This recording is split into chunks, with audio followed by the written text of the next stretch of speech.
So, what's up mga master? Good morning. At 11:30. Yan. So mga master, meron na naman akong iba-vlog ngayon, eco-content kasi medyo parang sumali siya sa mga trending ngayon. Gusto niya magpa-viral.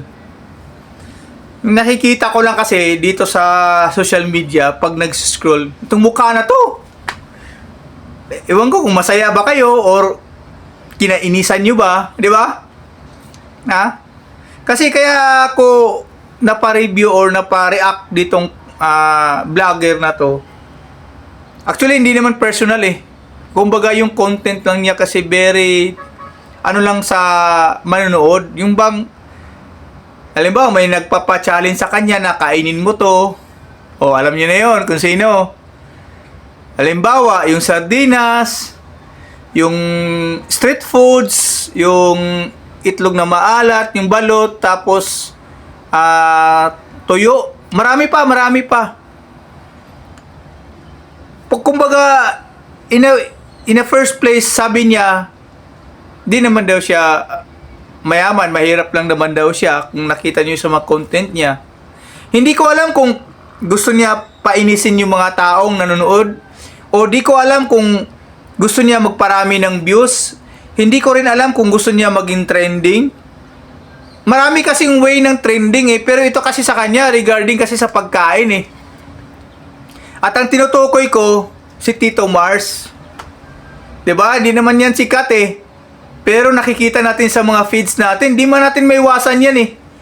'Di ba? Sabi nga niya, kung ayaw din niya, ayaw daw natin sa content niya, wag daw panoorin. Dapat, ang ginawa lang niya, gumawa siya sariling page niya na siya lang yung nakakita. Di kasi maiwasan, di ba? Siyempre, bilang tao, di ba? Lalo na yung kumakain siya, yung, alam mo yung napaka-arte talaga. Ewan ko ba, kung gusto lang niya magpainis, gusto lang niya worldwide na trending, baka gusto niyang lagpasan yung mga trending ng iba like Diwata, mga Fat Cat, mga ano pang mga trending diyan na gusto niya magpa-viral. 'Di ba? Biruin mo, may nagcha-challenge ng pagkain, kain ka sardinas. Alam mo napaka-arte na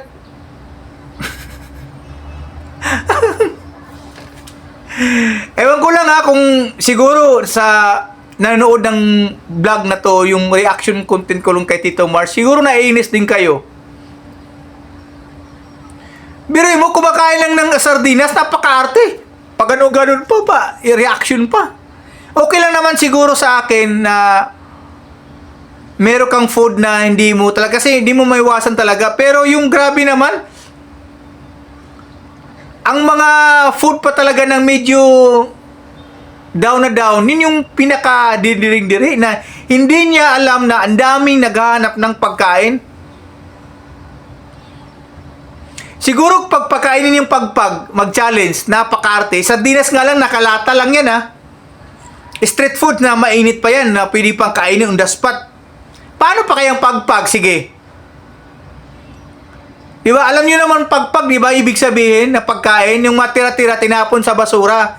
Pero yung mga iba dyan na walang pagkain na nagugutom, kinakain pa, tinatanggal lang yun at minsan yung iba pa, niluluto pa para matanggal yung mikrobyo. Di ba? Ang dami yan dito sa Pilipinas. Ang dami yan. Mga homeless. Pero bakit ganun yung content niya? Ewan ko lang kung gusto talaga magpainis. Di ba? Yung hindi kasi maiwasan. Ayaw ko nga rin ito pero di maiwasan. Alam mo yung kumakain ng yung saging na saba, tapos yung kung sa amin pa ginamos. Talagang ewan ko lang, sa sobrang gigil kong Tito Mars na to. Sorry ah. Pero as a Pilipino kasi yung hindi dapat ganun yung gali eh.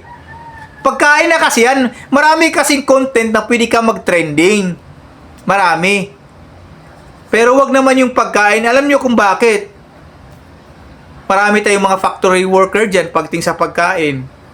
So, sa sardinas na lang, ayaw na ayaw niya. Di ba?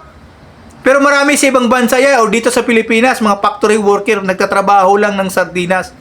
Tapos paayaw-ayaw. Di ba? Street foods, so kumakain mga kwek-kwek, kung ano pang mga street foods. Di nyo alam na nagbibilad sila ng init na araw dyan para lang makabenta, para pagtusto sa pamilya. Tapos ganun ang reaction mo, Tito Mars. Baka magulat ka na lang one day, maraming ayaw sa'yo. Di ba? Huwag naman sa pagkain, kasi pagkain kasi yan eh, blessings kasi yan eh. Any kind of food. Any kind of food. Hanggat kaya mo. Huwag naman ganung reaction. Ako in my personal opinion, pagdating sa pagkain, wala akong pili. Huwag lang yung mayroong poison. Yun lang ang nakatatak sa isip ko. Kasi alam nyo kung bakit, mga master.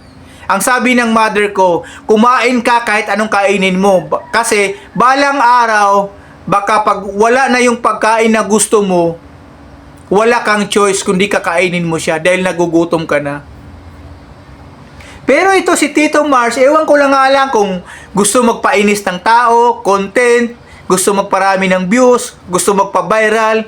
Guys, marami pong ibang way ng viral, pero bakit sa pagkain? Kaya nga yan ang tanong ko, bakit sa pagkain gusto magpa-viral ito si Tito Mars? Bakit kaya ganun? Ewan ko ba kung talagang sobrang gusto niyang inisin yung mga tao pa, maraming magko-comment sa kanya, maraming magpapalo sa kanya, maraming mag-share sa kanya.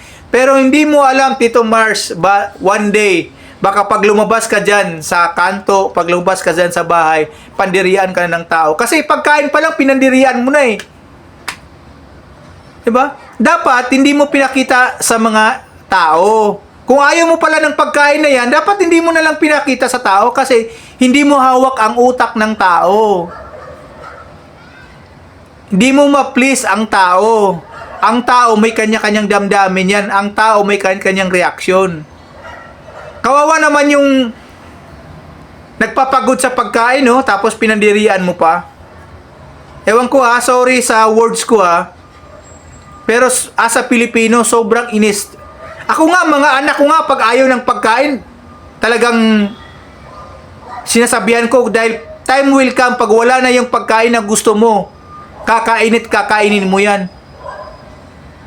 Ewan ko ba kung ewan ko kung maraming friend pa ba to si Tito Mars? Bakit ganun? Wala bang nakapagsabi sa kanya? Bakit ganyan ang content mo? Pagkain. Diba? Kung ayaw mo na lang sa pagkain, huwag ka na lang mag-content para di makita ng ibang tao. Yan yung pinaka the best choice or the way. Kasi hindi mo nga hawak ng utak. Baka i-delete ka pa ni Meta or kung ano yung social media mo dyan. Alam mo, tandaan mo, pinaghirapan mo yan. Pero pag ang taong people na magsasabi sa'yo, talagang sayang yung effort mo. As a piece of advice, ako, small content creator lang ako, pero medyo malawak din kasi yung mind natin Nakikita kasi namin Hindi kita friend, pero nakikita kita sa feeds. Bakit? Di ako nag-friend sa mga ganyan. Kung sino mang kaibigan ni Tito Mars, please advise lang, wag naman ganun. Because we're just Filipino human being. Okay? So, yun lang ang masabi ko. Kasi ang daming, kung i-try nyo puntahan yung content niya or yung Facebook niya, kung may YouTube kayo, puntahan nyo kung mali yung sinasabi ko. Kasi parang, ewan, siguro gawin mo yan sa pelikula, sumali ka. Yung ganun. Pero yung actual way, wag naman magko-content. Ito reaction video ko lang bilang Pilipino na meron tayong tinatawag na demokrasya na pwede makapagsabi.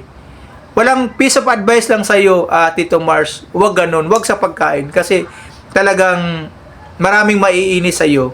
Baka makahanap ka pa ng katapat mo. Diba? So yun lang ang reaction videos ko kay Tito Mars regarding sa mga content niya, regarding sa mga pagkain niya. So yun lang. Maraming salamat. Huwag niyo kalimutan i-follow at i-subscribe yung channel. Salamat po.